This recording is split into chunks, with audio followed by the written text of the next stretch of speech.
أنفسنا ومن سيئات أعمالنا من يهد الله فلا مضل له ومن يضلله فلا هادي له ونشهد أن محمدًا صلى الله عليه وسلم عبده ورسوله فقد قال الله تعالى في كلامه المجيد وفي فرقانه الحميد أعوذ بالله من الشيطان الرجيم بسم الله الرحمن الرحيم وإذ قلنا للملائكة اسجدوا لآدم فسجدوا إلا إبليس أبى واستكبر وكان من الكافرين وقال رسول الله صلى الله عليه وسلم لا يؤمن أحدكم حتى أكون أحب إليه من والده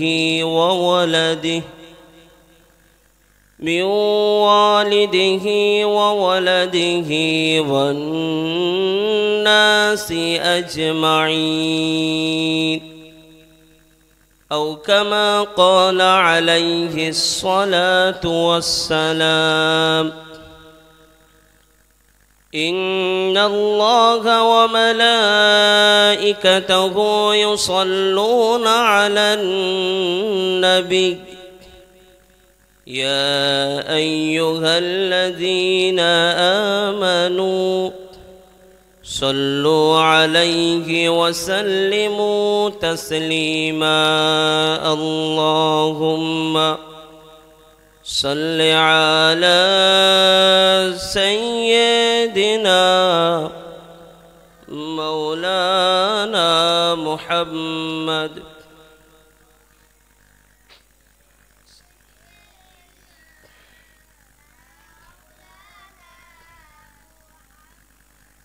محمد بشر ليس كالبشر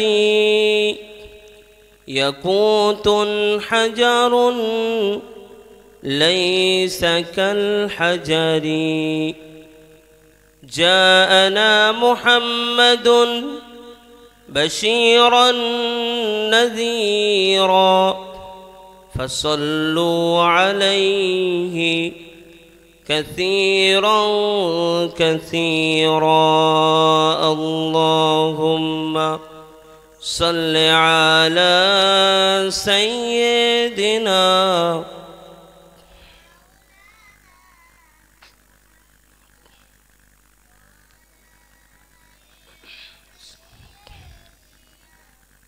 مولانا محمد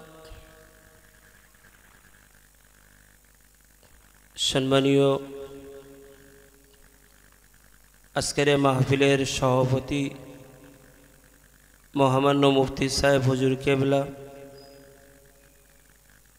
উভয় মাদ্রাসার শিক্ষক মণ্ডলী সামনে উপবিষ্ট শ্রোতা মণ্ডলী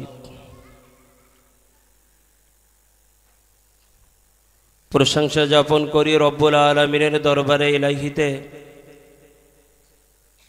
যিনি সুদীর্ঘ একটি বছর পরে আবার বৈকারা আদর্শ হিফজুল কোরআন ও রহমানিয়া হাই মাদ্রাসা প্রাঙ্গণে সেই মহতি ইসালে সব মাহফিল কায়েম করার তৌফিক দান করেছেন প্রশংসায় সকলে একবার পড়ি আলহামদুলিল্লাহ। বিশ্বনবী সরওয়ারে কায়না মুফাখখারে মওজুদা নবিকুল শিরোমণি রহমাতাল লিল আলামিন নবী মুহাম্মদ রাসূলুল্লাহ সাল্লাল্লাহু আলাইহি ওয়াসাল্লামের রওজা মুবারকে দরুদ ও সালামের নজরানা পেশ করে সকলে মোহাব্বতের মণিকুঠা থেকে একবার পড়ি সাল্লাল্লাহু আলাইহি ওয়াসাল্লাম।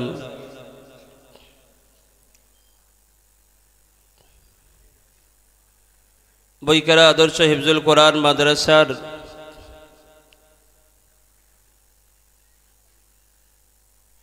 যিনি সেই প্রাণ পুরুষ ছিলেন, যিনি মুজাদ্দিদুল জামান দাদা হুজুর পীর কেবলা রহমতুল্লাহ আলাইহির নীতি আদর্শকে বহাল রাখতে আদর্শ সন্তান গড়ার লক্ষ্যেই ৪২ বছর পূর্বে এই বৈকারা মাদ্রাসার ভিত্তি স্থাপন করেছিলেন। অসহায় হতদরিদ্র অবস্থার মধ্য দিয়ে হলেও তিল তিল করে গড়তে গড়তে আজ এ পর্যন্ত মাদ্রাসা এসে দাঁড়িয়েছে। তিনি আমাদের মাঝে ছিলেন, বিদায় নিয়েছেন, চলে গেছেন। তানার প্রতিষ্ঠিত এ মাদ্রাসা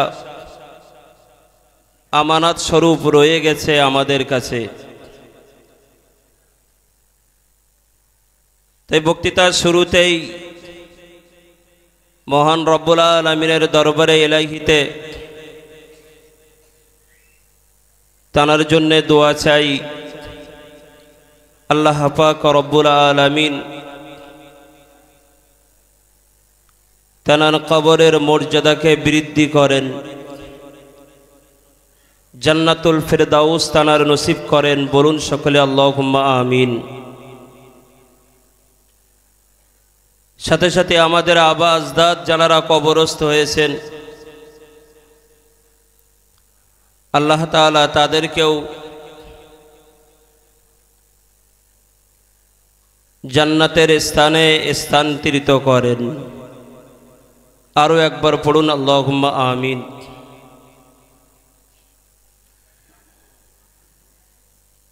বৈকারা মাদ্রাসা রিসালে সাহেব মাহফিলে আমরা উপস্থিত হয়েছি। আল্লাহ তৌফিক দিলে 2 দিন এই ইসালে সাহেব চলবে। তো আজকের প্রথম দিনের শুরু লগ্নেই সকলের কাছে অনুরোধ করছি, আগামী কাল বাদ পরশু আমরা এই জায়গাটায় এরকম মজলিস আর দেখতে পাবো না। সুতরাং এই সুযোগকে হাতছাড়া না করেই সকলের অনুরোধ করছি এই মজলিসে এসে বসার জন্য। কোরআনে কারিমের মধ্যে আল্লাহ পাক রব্বুল আলামিন বলেন, وَإِذْ قَالَ رَبُّكَ لِلْمَلَائِكَةِ إِنِّي جَاعِلٌ فِي الْأَرْضِ خَلِيفَةً। আল্লাহ পাক রব্বুল আলামিন ফেরেশতা মণ্ডলীদের সম্মুখে নিজের বক্তৃতা পেশ করে বললেন, আমি দুনিয়ার জমিনে প্রতিনিধি সৃষ্টি করতে যাচ্ছি। মানব নামীয় একটি জাতিকে আমি আল্লাহ সৃষ্টি করতে যাচ্ছি। ফেরেশতা মণ্ডলী বললেন, আতাজআলু ফীহা মান ইউফসিদু ফীহা ওয়া ইয়াসফিকুদ দিমা। রব্বুল আলামিন, আপনি এমন কাউকে কি আবার সৃষ্টি করতে যাচ্ছেন যারা দুনিয়ার জমিনে রক্তপাত করবে, মারামারি করবে, দাঙ্গা হাঙ্গামা করবে, দ্বন্দ্ব কলহ করবে, বরং ওয়া নাহনু নুসাব্বিহু বিহামদি রাব্বিক, আমরাই রয়েছি যথেষ্ট আপনার প্রশংসা করার জন্য, আপনার হামদ ও সানা বর্ণনা করার জন্যে। আল্লাহ পাক রব্বুল আলামিন এক কথায় বললেন, ইন্নী আ'লামু মা লা তা'লামুন। বলুন সকলে সুবহানাল্লাহ। আল্লাহ বললেন, আমি বেশি জানি, তোমরা তা জানো না। সুতরাং আল্লাহ চাইছেন দুনিয়ার জমিনে মানবকে সৃষ্টি করব। ফারিস্তা মণ্ডলী ক্ষণেকের জন্য হলেও তানারা বাধা হয়ে দাঁড়িয়ে আল্লাহকে বললেন যে আল্লাহ, আপনি ইতিপূর্বে তো এক জাতিকে সৃষ্টি করেছিলেন, তারা তো দুনিয়ার জমিনে রক্তপাত করেছে আর মারামারি করেছে, দাঙ্গা হাঙ্গামা করেছে। তাদের কাছে নবী বা রসুল প্রেরণ করলে তারা সে নবী বা রসুলের উপরেও মারমুখী ষড়যন্ত্র হয়েছে। সুতরাং আবার কাউকে আপনি সৃষ্টি করবেন, তারাও পূর্বেকার মতো দুনিয়ার জমিনে রক্তপাত করবে। কিন্তু আল্লাহ পাক রব্বুল আলামিন ফারিস্তা মণ্ডলীদের সে কথায় মোহর মেরে বললেন, ইন্নী আ'লামু মা লা তা'লামুন, নিশ্চয়ই আমি আল্লাহ বেশি জানি, তোমরা তা জানো না। সুতরাং আল্লাহ এটাই বোঝাতে চাইছেন যে ওহে ফারিস্তা মণ্ডলী, তোমরা যে দাবি করছো তোমাদের দাবি ভুল। কারণ পূর্বেকার জমানার যে জাতিকে আমি আল্লাহ সৃষ্টি করেছিলাম তারা যেমন রক্তপাত করেছিল, আমি যে জাতি সৃষ্টি করব বলেছি তারা তাদের মতো নয়। সুতরাং আল্লাহ পাক রব্বুল আলামিন তিনি তার সিদ্ধান্ত অটল, তিনি মানব জাতিকে সৃষ্টি করলেন। বলুন সুবহানাল্লাহ। আর সেই মানব জাতি সৃষ্টি করার পরেই আল্লাহ তাআলা সেই মানুষের মধ্যে বেশ কিছু বৈশিষ্ট্য দিলেন, বেশ কিছু গুণাগুণ দিলেন। বর্তমান সময়ে যদি আমরা ভাবি, আমরা দেখতে পাই যে একদল মানুষ কোরআন এবং হাদিসের নিগূঢ় রহস্য উদ্ঘাটন করেন। তানারা হয়েছেন পৃথিবী বরেণ্য, দিক বরেণ্য আলেমে দ্বীন। আবার যদি অন্যদিকে দেখি তো আল্লাহ পাক রব্বুল আলামিন সেই মানুষের ভিতরে কুওয়াত বা হিকমত দিয়েছেন। কোনো মানুষ হাওয়ার উপরে যান চালিয়ে নিয়ে যায়, আবার কোনো মানুষ পানির উপরে যান ভাসিয়ে নিয়ে যায়। আবার আমরা দেখতে পাই পানির ভিতর দিয়েও যান চলাচল করে। তো এহেন মেধা শক্তি, বুদ্ধি সুসম্পন্ন ক্ষমতা আল্লাহ পাক রব্বুল আলামিন সেই মানুষের মাঝেই দিয়েছেন। কোনো মানুষ দুনিয়ার জমিনে ভালো হবেন, আবার কোনো মানুষ ইবলিসের চক্রান্ত পড়ে নিজের ঈমান আমলকে বিকৃত করে নিজেকে ধ্বংসের দিকে ঠেলে দেবে।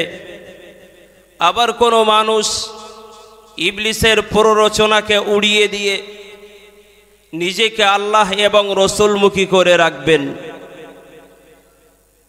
সুতরাং বর্তমান সময়ে দেখতে পাওয়া যায় ভিন্ন রূপে ভিন্ন মানুষ, কেউ বা হাফেজ, কেউ বা আলেম, কেউ বা মাওলানা, কেউ বা মুফতি। অন্যদিকে যদি দেখি কেউ বা একজন কৃষক, কেউ বা একজন পাইলট, কেউ বা ইঞ্জিনিয়ার, কেউ বা ব্যারিস্টার, কেউ বা প্রফেসর। যার মেধা যেমন গিয়েছে আল্লাহ দিহিত বৈশিষ্ট্য সে ব্যক্তি তেমনই অর্জন করেছে। বলুন সুবহানাল্লাহ। ঠিক তথৈবচ মানবের ভিতরে আল্লাহ তাআলা একটি বৈশিষ্ট্য দিয়েছেন, যে বৈশিষ্ট্যর নাম অন্যায় করার পরে আবার ক্ষমা চেয়ে নিজের জায়গায় বহাল হওয়া, মালিকের কাছে যেমন পবিত্র ছিলেন, যেমন পবিত্র ছিলাম তেমন পবিত্রতার স্থানে যাওয়া। যদি এর উল্টো দিকে দেখি তো মানুষের বৈশিষ্ট্য যেমন রয়েছে, মানব অন্যায় করার পরে ক্ষমা চাই, ততই বছর এর উল্টো দিকে রয়েছে ইবলিস শয়তান, যে অন্যায় করার পরে সে তার জায়গায় ডেটে দাঁড়িয়ে থাকে এবং তার উপরে অহংকার আর ফখর করতে থাকে। বলুন না নাউযুবিল্লাহ। সম্মানীয় শ্রোতা মণ্ডলী, মনে রাখুন, মহান আল্লাহ পাক রব্বুল আলামিন হযরতে আদম আলাইহিস সালামকে সৃষ্টি করবার শুরুতেই ফেরেশতা মণ্ডলীদের মাঝে নিজের মতামত যখন তিনি পেশ করেছিলেন, সকল ফেরেশতা মণ্ডলী এক বাক্যে বলেছিলেন, আতাজআলু ফীহা মান ইউফসিদু ফীহা ওয়া ইয়াসফিকুদ দিমা। রব্বুল আলামিন দুনিয়াতে যদি আপনি পুনরায় পূর্বেকার জাতির মতো আবার কোনো জাতিকে তৈরি করেন, তারা পূর্বেকার জাতির নাই, দুনিয়ার জমিনে তারা রক্তপাত করবে, মারামারি করবে, দুনিয়ার জমিনে দাঙ্গা হাঙ্গামা করবে, না না, তারা রব্বুল আলামিন আপনার ইবাদত উপাসনা করবে না। ওয়া নাহনু নুসাব্বিহু বিহামদি রাব্বিক। সুতরাং আমরা ফেরেশতা মণ্ডলীরা রয়েছি, আমরাই আপনার ইবাদত উপাসনা করে চলব। আল্লাহ পাক রব্বুল আলামিন ফেরেশতা মণ্ডলীদের উপরে তিনি জাপতে বলে দিয়েছিলেন, ইন্নী আ'লামু মা লা তা'লামুন। ও আমার ফেরেশতা মণ্ডলী, মনে রেখে দাও, আমি রব্বুল আলামিন আল্লাহ তাআলা আমি বেশি জানি, তোমরা সে বিষয়ে খবর রাখো না। সুতরাং আমি যে মানবকে তৈরি করব, আমি যে আদমকে সৃষ্টি করার সিদ্ধান্ত নিয়েছি, আমি অবশ্যই তা তৈরি করে দেখিয়ে দেব। একবার আওয়াজ দিয়ে বলুন সুবহানাল্লাহ। তার সিদ্ধান্ত অনুযায়ী তিনি আদমকে তৈরি করলেন। যেহেতু ফেরেশতা মণ্ডলী এই সৃষ্টির বিষয়ে ক্ষণেকের জন্য হলেও তারা ইনকার করেছিলেন, তো সেজন্যই ফেরেশতা মণ্ডলীদের মাঝে হযরতে আদম আলাইহিস সালামের মর্যাদাকে আল্লাহ পাক রব্বুল আলামিন বৃদ্ধি করেছেন। আরেকবার বলুন সুবহানাল্লাহ। কুরআন বলেছেন, ওয়াল্লামা আদামাল আসমাআ কুল্লাহা সুম্মা আরাদাহুম আলাল মালাইকা। আল্লাহ তাআলা হযরতে আদম আলাইহিস সালামকে সমস্ত নাম শিখিয়ে দিলেন। সমস্ত নাম শিখিয়ে দিয়ে এবারে ফেরেশতা মণ্ডলীদের সম্মুখে পেশ করে ফেরেশতাদেরকে আল্লাহ তাআলা বললেন যে, ও ফেরেশতারা, তোমরা তো এমন দাবি করেছিলে, এখন বলো তোমরা এই নামগুলো কি? ফেরেশতা মণ্ডলীরা কেউ সে নামগুলো বলতে পারেন নাই। আদম আলাইহিস সালামকে যখনই জিজ্ঞাসা করা হলো, হযরতে আদম আলাইহিস সালাম ঝরঝর করে নামগুলো শুনিয়ে দিলেন। বলুন সকলে সুবহানাল্লাহ। সম্মানীয় শ্রোতা মণ্ডলী, মনে রাখুন, আমার আল্লাহ পাক রব্বুল আলামিন হযরতে আদম আলাইহিস সালামকে যখন জিজ্ঞাসা তিনি করেছিলেন, ও আদম, তুমি ওই নামগুলো ফেরেশতা মণ্ডলীদের সম্মুখে পেশ করো। হযরতে আদম আলাইহিস সালাম মুহূর্তের মধ্যে সমস্ত নামগুলো তিনি পেশ করে দিলেন। আল্লাহ পাক রব্বুল আলামিন ফেরেশতা মণ্ডলীদের সম্মুখে আদমের মর্যাদাকে বৃদ্ধি করে দিলেন। আদমের মর্যাদাকে বৃদ্ধি করে দিয়েই মহান আল্লাহ পাক রব্বুল আলামিন এবারে ফেরেশতাদেরকে আদেশ দিয়ে বললেন, ওয়াইদ কুল্লা লিল মালাইকাতি ইসজুদু লিআদম ফাসাজাদু ইল্লা ইবলিস। ওগো ফেরেশতা মণ্ডলী, মনে রেখে দাও, তোমাদের থেকে আদমের মর্যাদা যখন বৃদ্ধি হয়েছে, সুতরাং আদমকে কিবলা বানিয়ে আমি আল্লাহ আমাকে সিজদা করো বলা মুহূর্তে দেখতে পাওয়া গিয়েছিল সকল ফেরেশতা মণ্ডলী হযরতে আদম আলাইহিস সালামের সম্মুখে সিজদায় লুটিয়ে পড়ল। একবার আওয়াজ দিয়ে বলুন সুবহানাল্লাহ। সমস্ত ফেরেশতারা সিজদায় পড়ে গেলেন, কিন্তু ইল্লা ইবলিস, ইবলিস দাঁড়িয়ে রইল, ইবলিস সেজদা করলো না, ইবলিস মাথা নত করলো না। ইবলিসের যুক্তি কি? আল্লাহ পাক রব্বুল আলামিন ইবলিসকে লক্ষ্য করে যখন বললেন যে ওই ইবলিস, সকল ফারিস্তা মণ্ডলী সেজদা করলো, কেন তুমি সেজদা করলে না? ইবলিস এক কথাই আল্লাহ পাক রব্বুল আলামিনের আওয়াজের উপরে আওয়াজ দিয়ে বলে দিল, খলাকতানি মিন নার ও খলাকতাহু মিন তিন। ও আল্লাহ, তুমি আমাকে বানিয়েছো আগুন দিয়ে, আদমকে বানিয়েছো মাটি দিয়ে, সুতরাং আগুন কখনো মাটির কাছে মাথা নত করে না, তাই আমি ইবলিস সেজদা করব না বা সেজদা করলাম না। আবা ওয়াস্তাকবারা ওয়া কানা মিনাল কাফিরিন, অহংকার করলো, তাকব্বুরি করার পরে কাফেরে পরিণত হয়ে গেল। বলুন নাউজুবিল্লাহ। তাহলে এটা হলো ইবলিসের ভুল।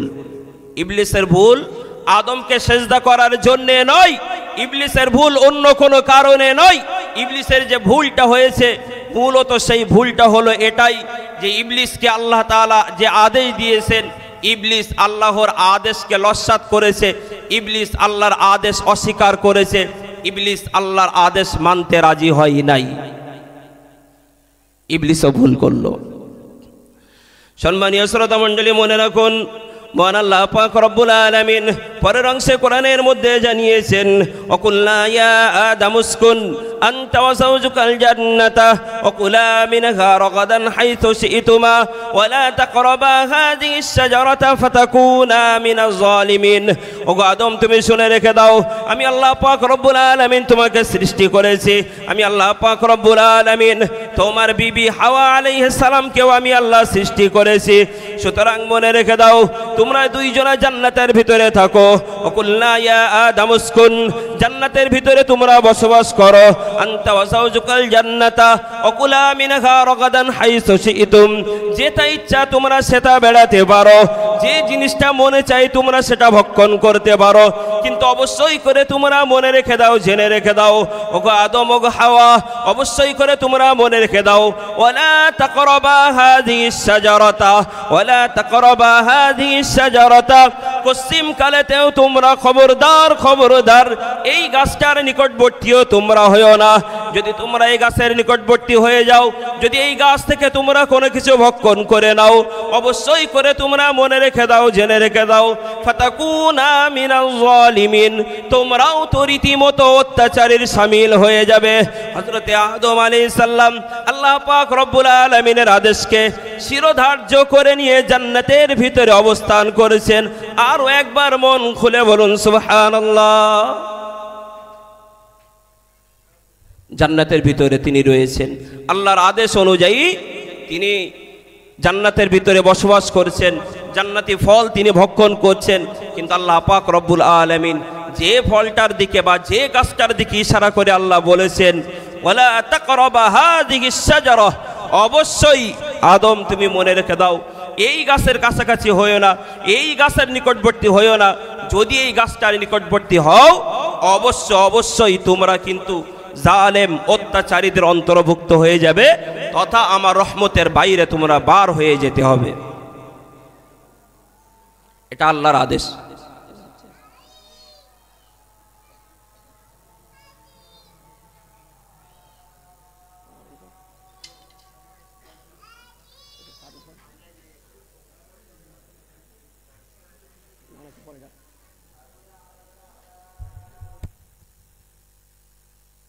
আজানটা হয়ে যাক।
সম্মানীয় সুধী, যে কথা বলছিলাম যে হযরতে আদম আলাইহিস সালাম জান্নাতের ভিতরে রয়েছেন, আল্লাহর আদেশ অনুযায়ী তিনি জান্নাতে ঘুরছেন ফিরছেন, জান্নাতের ফলও তিনি ভক্ষণ করেছেন।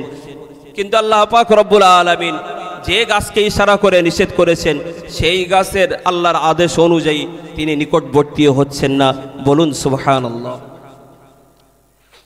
প্রিয় শ্রোতা মণ্ডলী, মনে রাখুন, সম্মানীয় শ্রোতা মণ্ডলী, গভীরভাবে কথাগুলো উপলব্ধি করুন। মহান আল্লাহ পাক রব্বুল আলামিন হযরতে আদম আলাইহিস সালামকে যে আদেশ তিনি দিয়েছেন, হযরতে আদম আলাইহিস সালাম আল্লাহর আদেশ অনুযায়ী তিনি সময় অতিবাহিত করেছেন। কিন্তু দেখতে পাওয়া গেল ওদিকে হযরতে আদম আলাইহিস সালামকে কেন্দ্র করে ওদিকে যে আল্লাহর ফারিস্তাদের মধ্যে ছিল ইবলিস নামীয় কুখ্যাত শয়তান। আদম আলাইহিস সালামকে সিজদা না করার জন্য যে শয়তান ইবলিসে পরিণত হলো, যিনি ছিল ফেরেশতা, যে ছিল ফারিস্তাদের সর্দার হিসেবে গণ্য হয়েছিল, কিন্তু একটা মুহূর্তে দেখতে পাওয়া গেল হযরতে আদম আলাইহিস সালামকে সিজদা না করার জন্য ইবলিসে পরিণত হয়ে গেল। ইবলিসে পরিণত হওয়ার পরেতে আল্লাহ পাক রব্বুল আলামিনের কাছে ইবলিস দোয়া চাইতে লাগলো, রব্বুল আলামিন আল্লাহ তাআলা, আমি তো সারাটা জীবন আপনার ইবাদত উপাসনা করেছি, আমি আপনার ইবাদত করেছি, আপনার উপাসনার ভিতরে আমি লিপ্ত ছিলাম, কিন্তু আমার ইবাদত উপাসনাগুলো কি ব্যর্থ হয়ে যাবে? আমি কি আপনার কাছ থেকে কিছু পাইতে পারি না? আল্লাহ পাক রব্বুল আলামিন ইবলিসকে লক্ষ্য করে তিনি বললেন, ওগো ইবলিস, বলো বলো, তুমি যা চাইবে আমি আল্লাহ তোমাকে তা দিয়ে দেব। তুমি যেগুলোকে আমার কাছে চাইবে আমি আল্লাহ পাক রব্বুল আলামিন তোমার চাহিদাকে আমি আল্লাহ পূরণ করে দেব। আমি আল্লাহ পাক রব্বুল আলামিন অকৃতজ্ঞ নই, আমি কারোর উপরে জুলুম আর অত্যাচার করি না। তুমি যখন আমার ইবাদত উপাসনা করেছো, অবশ্যই আমি তোমার ইবাদত উপাসনার বিনিময়ে তুমি আমার কাছে যা চাইবে তোমার চাহিদাকে পূরণ করব।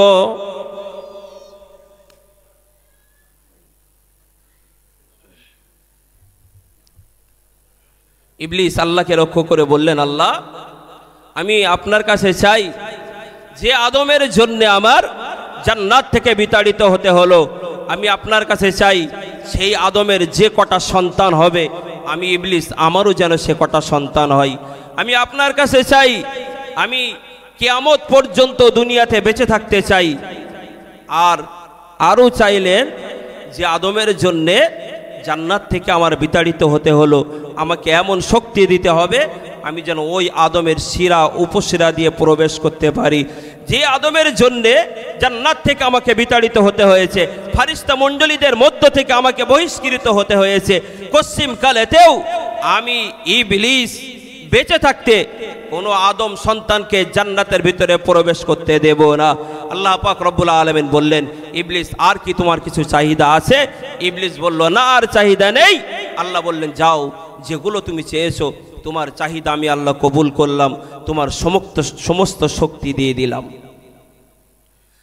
সম্মানীয় শ্রোতা মণ্ডলী, মনে রাখুন, যে কথাটা বলবার জন্য ঘটনা আপনাদের সম্মুখে উঠিয়েছে, মহান আল্লাহ পাক রব্বুল আলামিন ইবলিসের সমস্ত চাহিদাকে পূরণ করে দিয়ে ইবলিসকে যখন জান্নাত থেকে বিতাড়িত করে দিলেন, ফারিস্তা মণ্ডলীদের মধ্য থেকে যখন বহিষ্কার করে দিলেন, করে দেওয়ার পরেতে ইবলিস মনে মনে ঠিক করে নিল যে আদমের জন্য আমাকে ফারিস্তা মণ্ডলীদের থেকে বহিষ্কার হতে হয়েছে, না না না, পশ্চিম কালেতেও আমি সেই আদম এবং তার বিবি হাওয়াকে জান্নাতের ভিতরে পশ্চিম কালেতেও বসবাস করতে দেব না।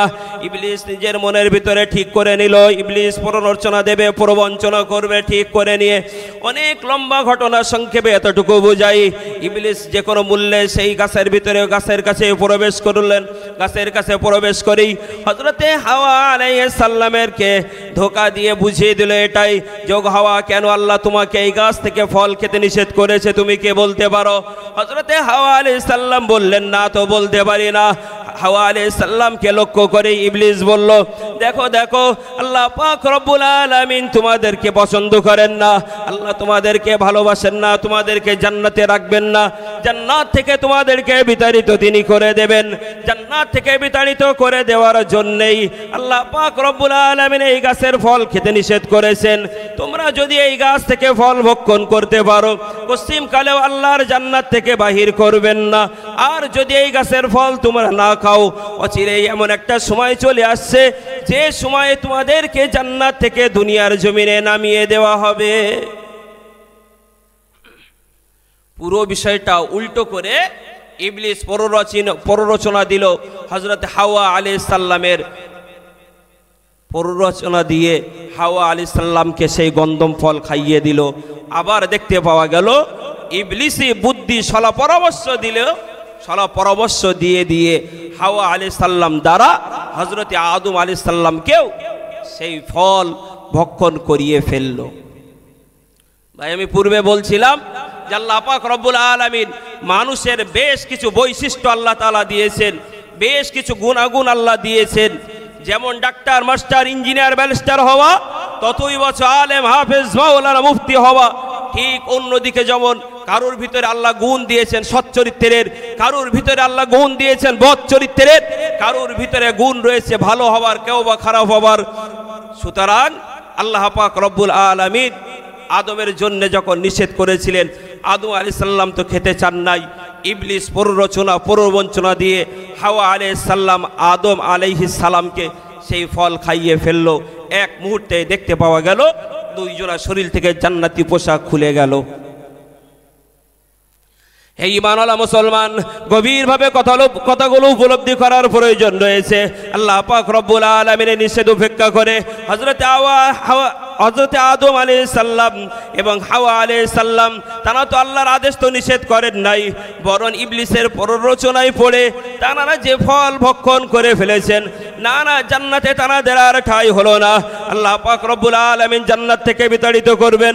কিন্তু দেখতে পাওয়া গেল আদম আলাইহিস সালাম যে মুহূর্তে ফল তিনি খেয়েছিলেন, যে মুহূর্তে না তার শরীর থেকে জান্নাতি পোশাক খুলে পড়ে গিয়েছিল, হযরত আদম আলাইহিস সালাম এক মুহূর্তের মধ্যেই তিনি বুঝতে পেরেছেন না অবশ্যই আল্লাহর হুকুম লঙ্ঘন করার মতো কাজ আমার দ্বারা হয়ে গেছে, অন্যথায় জান্নাতি পোশাক আমার শরীর থেকে খুলে পড়বার নয়। হযরত আদম আলাইহিস সালাম বুঝতে পারা মাত্রই সঙ্গে সঙ্গে আল্লাহর কাছে হাত উঠিয়ে মোনাজাত শুরু করলেন আর পড়তে লাগলেন, রব্বানা যালামনা আনফুসানা ওয়া ইল্লাম তাগফির লানা ওয়া তারহামনা লানাকুনান্না মিনাল খাসিরিন। একবার আওয়াজ দিয়ে বলুন সুবহানাল্লাহ। ইবলিসের চরিত্র বলছিলাম, ইবলিসের চরিত্র হলো অন্যায় করার পরেতে সেই বিষয়ের উপরে অটুট থাকা, সেই বিষয়ের উপরে ইস্তেকামত থাকা, দাঁড়িয়ে থাকা। আর আদমের চরিত্র হলো ওটাই, অন্যায় হওয়ার পরে বুঝতে পারা মাত্রই নিজের সব কিছু মালিকের দরবারে সঁপে দিয়ে আল্লাহর কাছে হাত উঠিয়ে রোনাজারি শুরু করেছেন আর কান্নাকাটি করা শুরু করেছেন। তাফসীরে জালালাইনের মধ্যে লেখা রয়েছে, বর্তমান মুহূর্তে মানব রূপীয় যাদেরকে দেখতে পাওয়া যায়, মানুষের চামড়া বডিতে থাকার পরেতেও মানুষ হিসেবে তাদেরকে বিবেচনা করা যায় না, কারণ তাদের ভিতরে ইবলিসের চরিত্র দেখতে পাওয়া যায়। তাফসীরে জালালাইন স্পষ্ট ভাষায় লিখেছেন, যাদের ভিতরে অন্যায় করার পরেতে ক্ষমা চাওয়ার মতো গুণ রয়েছে তারা তো রীতিমতো আদমের বংশধর। যাদের ভিতরে অন্যায় করার পরেতে ক্ষমা চাওয়ার মতো গুণ নেই, বরঞ্চ অহংকার করে দাপটে দাঁড়িয়ে থাকে, তাদের ভিতরে তো রীতিমতো ইবলিসের চরিত্র বিদ্যমান। ঠিক কিনা বলেন? সুতরাং আজকের সমাজে দেখতে পাওয়া যায় কত হাফেজ রয়েছে, কত আলেম রয়েছে, কত মাওলানার ভেকধারী মুফতি রয়েছে, তারা সমাজের বুকে রন্ধে গুনাহ করে জেনা বেবিচারীর মতো অন্যায় করে বেড়ায়। তাদের বিরুদ্ধে প্রতিবাদ করলে তারা আবার দেবকে রুখে দাঁড়িয়ে থাকে, অন্যায় করেছি তো বেশ করেছি, তুমি বলবার কে? হ্যাঁ, কোরআন সে বিষয়ে বলেছে, আয-যানিয়াতু ওয়াজ-যানি ফাজলিদু কুল্লা ওয়াহিদিম মিনহুমা মিয়াতা জাল্লা। জিনাকারিনী নারী, জিনা করনেওয়ালা পুরুষ, তাদেরকে আল্লাহ পাক রব্বুল আলামিন এই আয়াতের মধ্যে 100 বেত্তার আঘাত করতে বলেছেন। অন্য আয়াতে বা হাদিস দ্বারা প্রমাণিত, যদি কেউ বিবাহিত ছেলে বা বিবাহিতা মেয়ে হয়, তারা যদি জেনা বেবিচারিতে লিপ্ত হয়, তাদেরকে ছেলে হলে কোমর পর্যন্ত পুঁতে ফেলো, গলা মানে পুরুষ হলে গলা পর্যন্ত পুঁতে ফেলে পাথর মেরে মেরে দুনিয়া থেকে সরিয়ে দাও, মিটিয়ে ফেলে দাও। তোমরা সেই রকম কোরআনে যে বিষয়ের হক বর্ণিত হয়েছে সেই রকম গুনাহ করার পরেতেও তোমরা কেমন করে নির্লজ্জের মতো দাপটে তোমাদের জায়গায় তোমরা দাঁড়িয়ে থাকতে পারো? কপাল ফাটা লজ্জা লাগে না? আদমের চরিত্র ভুল করার পরে ক্ষমা চাওয়া, ইবলিসের চরিত্র হলো ওটাই। অন্যায় করার পরে, ভুল করার পরে নিজের জায়গায় দাপটে দাঁড়িয়ে থাকা।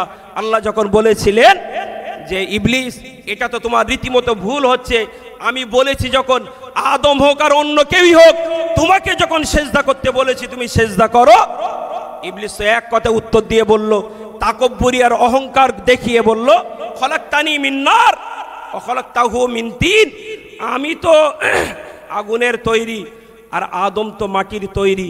আগুন নিচে জ্বালালে উপরের দিকে ওঠে আর মাটি উপরে ছুড়লে নিচের দিকে আসে।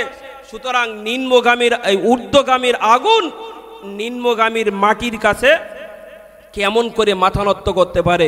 সুতরাং প্রিয় ইসলাম দরদি ঈমানওয়ালা মুসলিম ভাই বন্ধু বাবাজিগণ, আমি একথা বলে এটা বুঝাতে চাইছি, আজকের জমানায় দেখতে পাওয়া যায় এমনও মানুষ রন্ধ্রে রন্ধ্রে ভরে গিয়েছে, যারা গুনাহ করার পরেতে নিজের গুনাহকে ঢাকবার জন্য বিভিন্ন কুরআন আর হাদিস দিয়ে আবার দলিল পেশ করে। আবার আম্মাজান আয়েশা সিদ্দিকা রাদিয়াল্লাহু তাআলা আনহার নামে যে মদিনার কুখ্যাত মুনাফিক দলেরা তারা যে অপবাদ দিয়েছিল সে বিষয়ের তাসবিহ দিয়ে কথা বলে, উদাহরণ দিয়ে বর্ণনা করে, নিজেকে প্রমাণ করতে চায় যে সেই জমানার নবীর বিবি আয়েশা যেমন পবিত্র ছিল, আজকের জমানার আমরাও তেমন পবিত্র। বলুন নাউজুবিল্লাহ। ওকে কপাল ফাটা, ওকে হতভাগা মনে রেখে দেওয়ার দরকার। এখনো সময় রয়েছে, এখনো তওবার দরজা বন্ধ হয় নাই, এখনো পশ্চিম দিক দিয়ে বেলা ওঠে নাই, এখনো মৃত্যুর ঘড়ঘড়ানি তোমার শুরু হয় নাই। যদি পারো খোলা ময়দানে বসে তওবা করো, তওবা ইস্তেগফার করে নিয়ে আদমের চরিত্র ভিতরে নিয়ে এসো, তবেই সমাজের কাছে আবার আল্লাহ সম্মান ইজ্জত ফিরিয়ে দেবেন। কারণ হাদিসে পাকের মধ্যে এসেছে, কুল্লু বানি আদম খাত্তাউন ওয়া খায়রুল খাত্তাইনা তাওয়াব, প্রত্যেক বনি আদম সন্তান ভুলে ভরা, আর ভুল করার পরে যারাই তওবা করে তারাই আল্লাহর কাছে অতি প্রিয় হয়। বলুন সকলে সুবহানাল্লাহ। যাই হোক, পিছনে বক্তা এসেছেন, আর লম্বা চওড়া কথা আমি বলছি না, এতটুকুই কথা বলে আজকের বৈকার আদর্শ হিফজুল কোরআন রহমানী হাই মাদ্রাসার বাৎসরিক ইসালের সওয়াবের মজলিস থেকে স্টেজ থেকে উঠছি। আল্লাহ পাক রব্বুল আলামিন আমাদের সকলকে আদমের চরিত্র নিয়ে কবরে যাওয়ার তৌফিক দান করেন। বলুন সকলে আল্লাহুম্মা আমিন। ভাষাগত ভুল ত্রুটি বেয়াদবি ক্ষমা করবেন। আল্লাহ পাক রব্বুল আলামিন আমাদের সকলকে জান্নাতের হকদার বানিয়ে নিয়ে কবরে যাওয়ার তৌফিক দান করেন। ওমা তৌফিকি ইল্লা বিল্লাহ, আলাইহি তাওয়াক্কালতু ওয়া ইলাইহি উনীব। আসসালামু আলাইকুম ওয়া রাহমাতুল্লাহি ওয়া বারাকাতুহু। অনেক অনেক ধন্যবাদ হযরত মাওলানা মুফতি আব্দুল হক রহমানী সাহেবকে। তিনি একটি